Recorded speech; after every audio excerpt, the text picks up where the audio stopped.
Hi beautiful people, welcome to our Roundtable Talk presented to you by Olivia, Nia, Jordan, Morgan, Shelby. So a little background information about this artistic project for our ADW class is we were exploring how the neighborhoods and the communities that we grew up in, or how that influenced us individually as a person through identity and also culture. So our first question is, as a child, have you ever felt like an outcast in middle school, high school, everyday life? I definitely felt like an outcast throughout middle school because I used to hang out with like a group of just white girls, and I felt like I had to kind of hide who I was, like how I talked, where I lived. I didn't want them to come to my house at all, and my natural hair just made me feel like I had to like kind of hide who I really was just so I could fit in with them. I don't know, I could say this, like I was always comfortable all the way up until my point of coming here, and then I was like, I don't share the same experiences like people here do. Like a lot of people say that they were like the odd person out and anything like that. Like I never felt that until I came here, and I was like, I don't really know what y'all talking about. I can't really relate. I can relate more to Morgan and Shelby because I'm from Loudoun County, Virginia, but my high school, they were all predominantly white.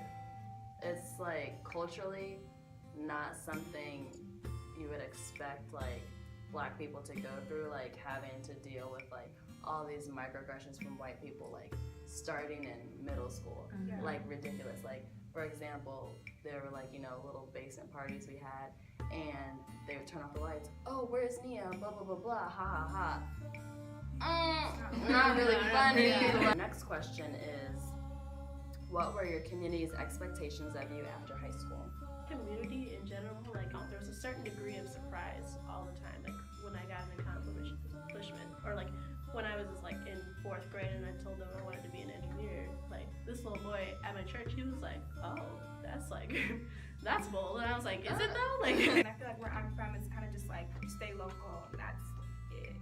Especially when you're black, especially when you're like a black girl. My neighborhood is different. Like I am from Atlanta, Southwest Atlanta, Fulton County area. So it's like about 10 of us from my high school go to Spelman. So it was like an expectation for us just to go out and be great, get a college education, come back, get back to the community, whatever. But outside of my high school, like the surrounding areas, either you go to the high school and you do really like go to the best high school, you do really well, you go to college, or you like a scammer or a drug dealer, or like you a wannabe rapper, or like you might get pregnant. Not saying you can't overcome these things, but that was just the reality of it. So like a lot of reasons why people in my community weren't expected to do much was because nobody expected them to do anything. I can relate to Jordan in regard to your community expecting you to go to college. Like where I'm from, I don't know, maybe 5 people from my graduating class didn't go to college, and we graduated 398. Yeah. So like basically everyone went to college, but it's also like go to college, but what's an HBCU? Like yeah. 2 people in the past 10 years have applied to Spelman, and I was one of them. Oh, wow. And the other girl unfortunately didn't get in. So it's like they don't understand, like they don't know what else is out there. So like from my community, it was basically just, of course you're gonna go to college, just where do you want to go? How have those expectations affected you? For me, it made me like want to go to college like more. It made me like when somebody tells me I can't do something, I don't like that, and I want to do it more, So like I'm at Spelman, but like I have a non-traditional major, I'm a music major, so it's like, people still, like, you still have to overcome every day, like, what are you gonna do with this? But it's really about, like, I still have to fight for my art, especially as a black woman. Same thing though, like, not to be corny, but you can really do anything you put your mind to. And it was like, I'm gonna go to Spelman, I'm gonna become a doctor, this is what I wanna do, and I'm gonna put it into my own hands to achieve it. And I'm here, and I'm achieving it. It was weird because like a lot of my friends wanted to go here, and they all applied and they got in, right? But then none of them went, except for, I think there's maybe like 5 of us.